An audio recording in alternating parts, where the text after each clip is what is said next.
ನಮಸ್ಕಾರ ಸ್ನೇಹಿತರೆ, ಸಿಂಪಲ್ ಆಗಿ ಒಂದು ಅಡುಗೆಗೆ ಸ್ವಾಗತ. ಇವತ್ತು ಬೇಳೆ ಹೂರಣ, ಹೋಳಿಗೆಗೆ, ಬೇಳೆ ಹೋಳಿಗೆಗೆ ತುಂಬ ಸೂಕ್ತವಾದ ಒಂದು ಹೂರಣ. ಸಾಫ್ಟ್ ಆಗಿರಬೇಕು, ಜೊತೆಗೆ ಅಂಟಬಾರದು, ಸುಲಭನಾಗಿ ಮಾಡುವಂಥದ್ದು.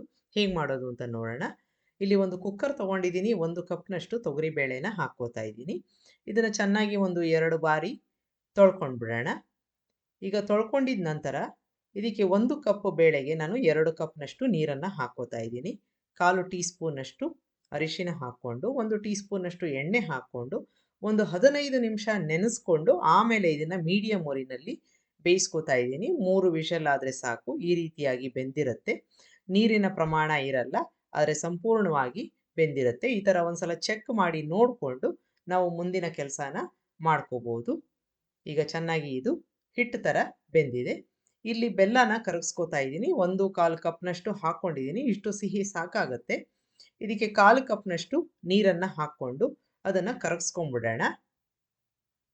ಈಗ ಕರಗಿದೆ, ಸ್ವಿಚ್ ಆಫ್ ಮಾಡ್ಕೊಂಡಿದ್ದೀನಿ. ಯಾವ ಪಾತ್ರೆಯಲ್ಲಿ ನೀವು ಹೂರಣ ಮಾಡ್ತಾ ಇದ್ದೀರಾ ಅದಕ್ಕೆ ಶೋಧಿಸ್ಕೋಬೇಕು. ಈಗ ಹಾಕ್ಕೊಂಡು ಸಣ್ಣ ಉರಿನಲ್ಲಿ ಇದಕ್ಕೆ ನಾವು ಈಗಾಗಲೇ ಬೇಯಿಸ್ಕೊಂಡಿರೋ ಒಂದು ಬೇಳೆನ ಹಾಕ್ಕೋಬೇಕು. ಬೇಳೆಗೆ ಚೆನ್ನಾಗಿ ಸಿಹಿ ಬರಬೇಕು, ಹಾಗಾಗಿ ಈ ರೀತಿಯಾಗಿ ಮಿಕ್ಸ್ ಮಾಡ್ಕೋತಾ ಇರಬೇಕು. ಸಣ್ಣ ಊರಿನಲ್ಲಿ ಇದು ಕುದಿಯಕ್ಕೆ ಬರುತ್ತೆ. ಜೊತೆಗೆ ಬೇಳೆ ಮತ್ತು ಬೆಲ್ಲ ಸೇರಿಕೊಂಡು ಸ್ವಲ್ಪ ಗಟ್ಟಿ ಆಗ್ತಾ ಬರುತ್ತೆ. ಇದು ಸುಮಾರು ಒಂದು 5ರಿಂದ 6 ನಿಮಿಷ ಈ ರೀತಿಯಾಗಿ ಸಣ್ಣ ಊರಿನಲ್ಲಿ ನೀವು ಮಿಕ್ಸ್ ಮಾಡ್ಕೋತಾ ಇರಬೇಕು. ಈಗ ನೋಡಿ, ಬೇಳೆ ಎಲ್ಲ ಮಿಕ್ಸ್ ಆಗ್ತಾ ಇದೆ, ಗಟ್ಟಿ ಆಗ್ತಾ ಬರುತ್ತೆ. ಇದಕ್ಕೆ ಮಧ್ಯದಲ್ಲಿ 1/4 ಕಪ್ನಷ್ಟು ಕಾಯಿ ತುರಿನ ಹಾಕ್ಕೋತಾ ಇದ್ದೀನಿ. ಅದನ್ನು ಸೇರಿಸ್ಕೊಂಡು ಚೆನ್ನಾಗಿ ಮಿಕ್ಸ್ ಮಾಡ್ಕೊಂಡು ಬಿಡೋಣ. ಈ ರೀತಿಯಾಗಿ ಸ್ವಲ್ಪ ಗಟ್ಟಿ ಆಗ್ತಾ ಬರುತ್ತೆ ಕ್ರಮೇಣ.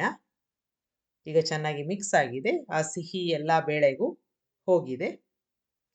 ಈ ರೀತಿಯಾಗಿ ಕೈ ಬಿಡದ ಹಾಗೆ ಮಿಕ್ಸ್ ಮಾಡ್ಕೋತಾ ಇರಬೇಕು.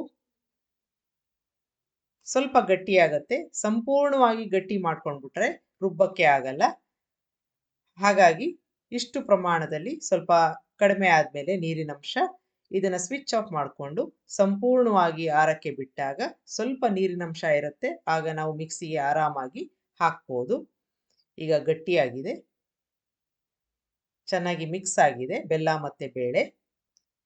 ಸ್ವಿಚ್ ಆಫ್ ಮಾಡಿಕೊಂಡು ಆರಕ್ಕೆ ಬಿಡ್ಬೋದು. ಈ ರೀತಿಯಾಗಿ ನೀವು ಕೈ ಬಿಡದ ಹಾಗೆ ಮಿಕ್ಸ್ ಮಾಡ್ಕೋಬೇಕು. ಈಗ ಈ ಹದಕ್ಕೆ ನಾನು ಸ್ವಿಚ್ ಆಫ್ ಮಾಡಿಕೊಂಡು ಸಂಪೂರ್ಣವಾಗಿ ಆರಿದ ಮೇಲೆ ಅದು ಸ್ವಲ್ಪ ಗಟ್ಟಿಯಾಗಿದೆ, ಈ ಹಂತದಲ್ಲಿ ಇದೆ. ಇದನ್ನು ನಾನು ಮಿಕ್ಸಿ ಜಾರ್ಗೆ ಹಾಕ್ಕೊಂಡು ನೀರು ಹಾಕದೇನೆ ರುಬ್ಕೋತಾ ಇದ್ದೀನಿ.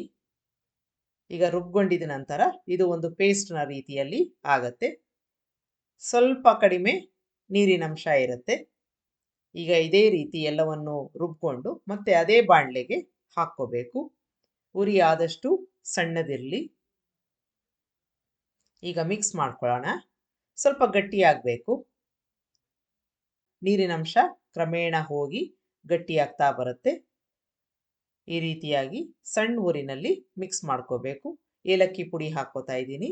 ನೀವು ಬೇಕಾದರೆ ರುಬ್ಬಬೇಕಾದ್ರೆ ಏಲಕ್ಕಿನ ಹಾಕ್ಕೊಂಡು ರುಬ್ಕೋಬೋದು. ಈ ರೀತಿಯಾಗಿ ಮಿಕ್ಸ್ ಮಾಡ್ಕೋಬೇಕು.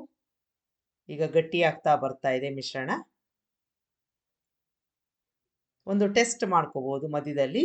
ನೀವು ಈ ರೀತಿಯಾಗಿ ಸೌಟಿನ ಸಹಾಯದಿಂದ ತಗೊಂಡು ಅದನ್ನು ಮಾಡಿದಾಗ ನಿಧಾನಕ್ಕೆ ಬೀಳತ್ತೆ. ಈ ರೀತಿಯಾಗಿ ಈಗ ನೋಡಿ, ಅದು ಸೌಟಲ್ಲೇ ಉಳಿಯಿತು. ಈಗ ಕರೆಕ್ಟ್ ಆಗಿದೆ ಹದ. ಸ್ವಿಚ್ ಆಫ್ ಮಾಡ್ಕೊಂಡಿದ್ದೀನಿ. ಸಂಪೂರ್ಣವಾಗಿ ಆರಿದ್ಮೇಲೆ ಅದನ್ನು ಬೇರೆ ಪಾತ್ರೆಗೆ ಹಾಕ್ಕೋಬೇಕು. ಇಲ್ಲ ಅಂತಂದರೆ ಅದ್ರ ಮೇಲ್ಪದರ ಒಣಗ್ಬಿಟ್ಟು ಗಟ್ಟಿಯಾಗತ್ತೆ. ಈಗ ಬೇರೆ ಪಾತ್ರೆಗೆ ಹಾಕ್ಕೊಂಡು ಯಾವುದೇ ಒಂದು ಅಂಟಿಲ್ಲದ ಒಂದು ಹೂರಣ ರೆಡಿಯಾಗಿದೆ. ಅದನ್ನು ನಿಮಗೆ ಬೇಕಾದ ರೀತಿಯಲ್ಲಿ ಉಂಡೆ ಮಾಡಿಕೊಂಡು ಹೋಳಿಗೆನ ಮಾಡ್ಕೋಬೋದು. ನೋಡಿ, ಈ ರೀತಿಯಾಗಿ ಸಾಫ್ಟ್ ಆಗಿರಬೇಕು, ಜೊತೆಗೆ ಅಂಟಬಾರದು. ಇದು ತುಂಬ ಸುಲಭ ವಿಧಾನ. ಒಂದ್ಸಲ ಮಾಡಿ ನೋಡಿ. ನಿಮಗೆ ಈ ರೆಸಿಪಿ ಇಷ್ಟ ಆದಲ್ಲಿ ಲೈಕ್ ಮಾಡಿ, ಶೇರ್ ಮಾಡಿ, ಕಮೆಂಟ್ ಮಾಡಿ. ನಮಸ್ಕಾರ.